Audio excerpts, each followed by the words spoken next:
Welcome, ladies and gentlemen, to an all-new reaction and review.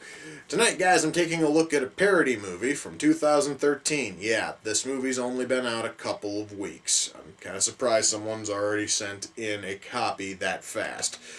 And it's from the same director of the 41-year-old virgin who knocked up Sarah Marshall and felt super bad about it. And apparently somebody told him that that was a fantastic way to name your fucking parody movies, because this one has the same kind of stupid fucking title. Oh god, I am already pissed and I haven't even pressed play yet. Holy fuck. This movie is 30 Nights of Paranormal Activity with the devil inside the girl with the dragon tattoo. It still hurts. I've spent the better part of a week and a half saying this title out loud again and again and again for hopes that it would stop hurting. No. In fact, now I'm beginning to feel like a pulse right here. Just beginning like a throbbing. Okay. You guys can tell I'm not looking forward to this one. Why? Because I know what I'm getting into here. And also the cover. The fact that the only things I am able to identify from this are Bane, Abraham Lincoln, and a llama. And they're all in bed with some fucking goth chick, a wigger baby, and what looks to be a midget priest. I don't know what the fuck I'm getting into. And similar to the 41-year-old hunk of shit, I have not seen a single movie that is referenced in the title of this stupid thing. So again, I'm probably not the best guy to go into this sort of parody film, but frankly, I don't care. You guys wanted me to watch it. Apparently, you all love to watch me suffer. So, I'm going to do just that. So, without further ado, it's time to kick back, relax, and check out 30 Nights of Paranormal Activity with the devil inside the girl with the dragon tattoo. God, that still hurts. Okay, if this is supposed to be a 911 call from the 1980s, I don't think that somebody would be calling and making a $5 foot-long joke. In fact, I don't think anybody even in 2013 would be willing to make a $5 foot-long joke. What the oh, God. We've just started, and I'm already despising this motherfucking thing. Holy shit. Okay. Is any of this supposed to be funny? I mean, I totally understand I shouldn't be asking that when a movie is very clearly labeled as a comedy, but when it's this painfully unfunny, I kind of have to ask, is any of this shit supposed to be funny? I mean, Jesus Christ, guys, we now have Jesus randomly crucified on fucking screen, which in almost any other movie would probably be funny as hell. Oh, now we have a dude pissing directly into the camera. Again, most cases, that would probably be kind of funny. No, it's not. In this movie, it is absolutely unfunny. There's no reason for any of it, and this story blows. Wow. They made a reference to Steve fucking Jobs' death. Normally, something that absolutely horrible and tasteless would make me laugh. But here it was so forced. And plus, it was barely even a joke. It was just him, in a glass Apple display. Literally, that was it for the reference. It wasn't even a joke. And it wasn't funny in any way. I want something to make me at least smile as I'm watching this fucking thing. Oh, God, this is starting to hurt.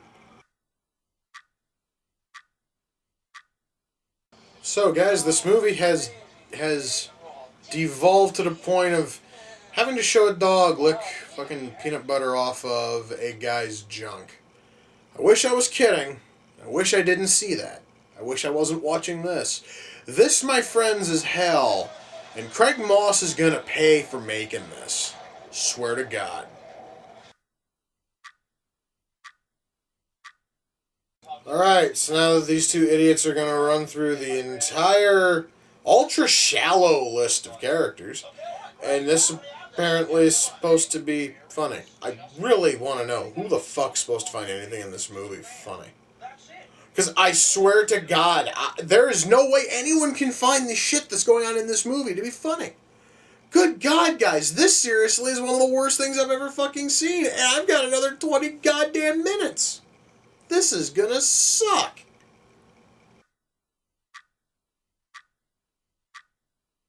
So, Donald Trump is the CEO of the Umbrella Corporation. You know, since it is an evil corporation, I guess it makes sense for Trump to be the head of it. And yet still, even though that's supposed to be funny, it's totally not. Is that Christopher Daniels as Bane? Oh my god, that is! That is pro wrestler Christopher Daniels as Bane. What the fuck is Christopher Daniels doing in something this shitty? My god, dude, you used to be cool. I can never watch your matches the same fucking way again. That's fucking tragic, dude.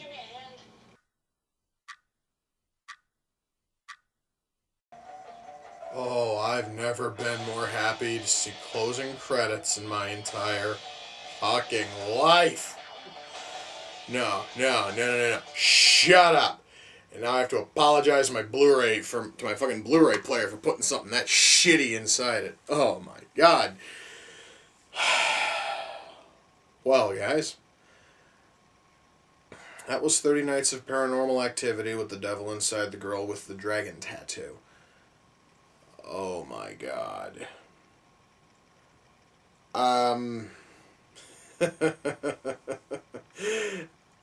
I hate myself right now. That's how bad this fucking movie is, guys. I hate myself for, well, deciding to review it. Oh my god. Okay. Let's get the positives done with first. What few positives are in this thing? Number one, I'd like to applaud the writer. I'd like to applaud Craig Moss for, well, at least having a framing fucking device and remembering that it's still there. A lot of these spoof movies normally happen to forget that they started with a fucking reference that they used to kind of intro you to the rest of the film, and they never go back to it. This time it was a Storage Wars reference where this pair of women spent $1,200 on a storage unit, and inside all they find is a bunch of boxes, Adele playing a fucking piano, and a tape which is called Found Footage, which was probably the original title of this fucking thing before Craig Moss decided, oh, I'm going to give it a lengthy title because after all that worked so well for the 41-year-old virgin who knocked up Sarah Marshall and felt super bad about it. But that's getting into negatives. I said I was going to stick with positives. God damn it, I'm going to stick with positives. Okay. Besides that, special effects are sometimes okay.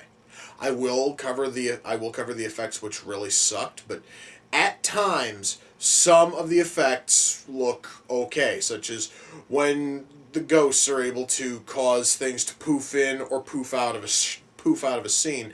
I don't care if it's just a standard cloud effect. It still looked okay. As well as one scene where the ghost is sitting on a couch and jerking off. Just him going in, sitting down, and then you actually see his legs actually cause dents in the couch cushions, and he starts handling a bong, and it looks okay, all right. Especially considering the fact that this movie was made for next to nothing. That one lone effect looked okay. You could tell the cameras were high quality. It's really sad, guys, when I have to dig to the quality of the cameras for positives.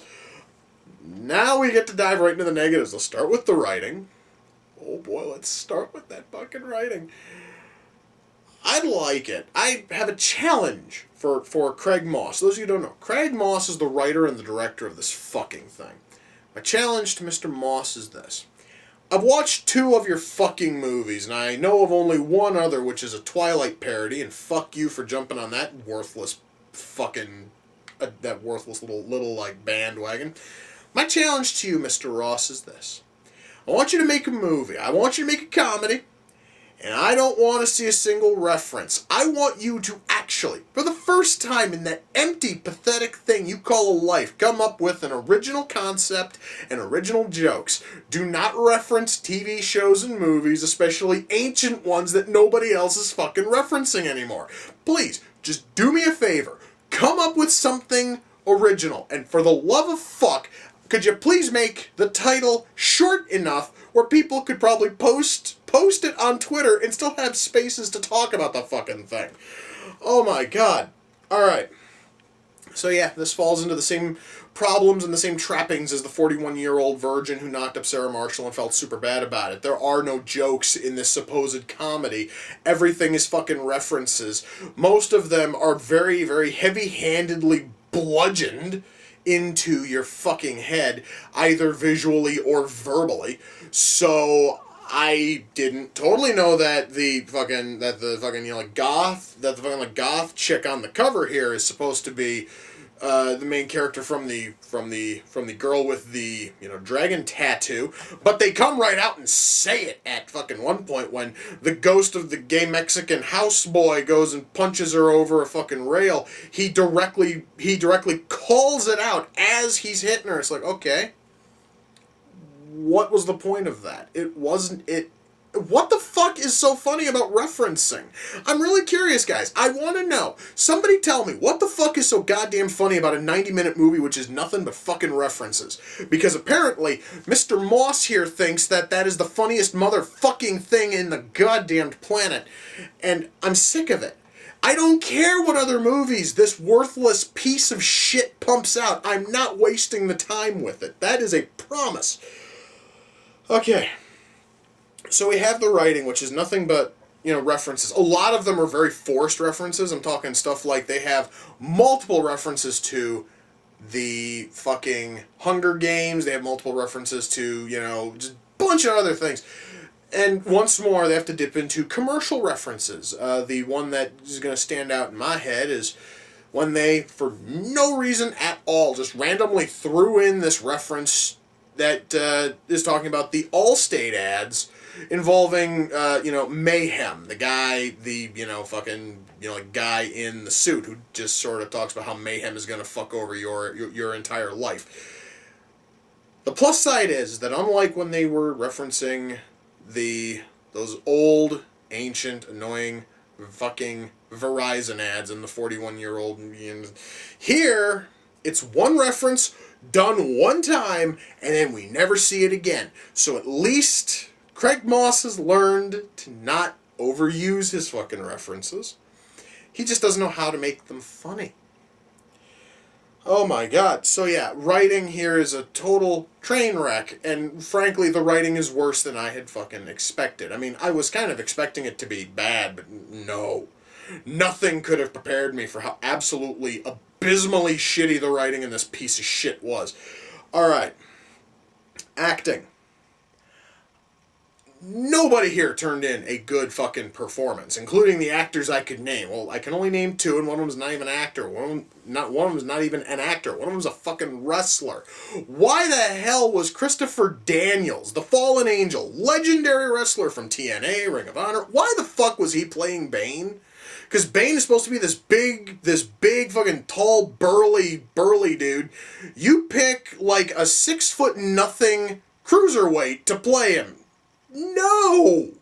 Fuck no! You really couldn't have found anybody else. I mean, okay, sure. It's like the four fucking lines that Daniels has to give are done well, but I can no longer respect him in any way, shape, or form because now I'm always going to associate him with this fucking thing.